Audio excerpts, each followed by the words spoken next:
Sheet के बच्चे यहाँ मौजूद हैं। 2023 का ये पेपर है। पहला क्वेश्चन हम समझने जा रहे हैं। क्या है, पढ़ो।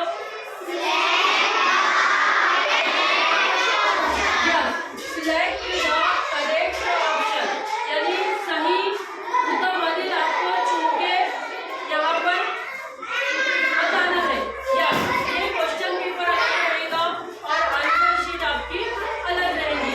तो पहला क्वेश्चन है, द हॉर्स इज मोस्ट खाली जगह एनिमल, यानी हॉर्स का मतलब क्या है, घोड़ा। घोड़ा बहुत ज्यादा है। अब खाली जगह में क्या आएगा, तो यहाँ पर 4 ऑप्शन दिए हुए हैं। पहला है यूजलेस। क्या है, यूजलेस का मतलब होता है बेकार, ऐसा बेकार। दूसरा है हार्मफुल। हार्मफुल यानी नुकसानदेह, नुकसानदेह। तीसरा है केयरलेस। केयरलेस यानी लापरवाह। और चौथा है यूजफुल। यूजफुल यानी फायदेमंद।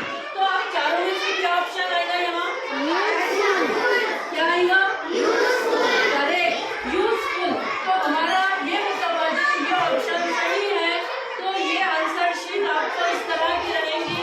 तो हमको चौथे नंबर का दायरा फिलअप करना है।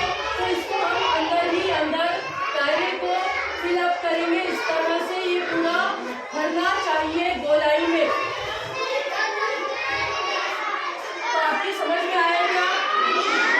इसको हम इस तरह से पूरा फिलअप करेंगे, पूरा फिलअप करेंगे अंदर के अंदर ही, और खाली जगह नहीं रहना चाहिए, पूरा अंदर के अंदर भरा जाना चाहिए। तो ये हमारा सही रहेगा। अगर हम इस तरह से दायरे को भरते हैं और जगह छोड़ देते हैं तो ये गलत है। इस तरह के दायरे को एक्सेप्ट नहीं किया जाएगा, चाहे आपका जवाब सही भी रहा तो। और अगर आपने पहले गलत जवाब, गलत दायरा भर दिए और फिर सही भरे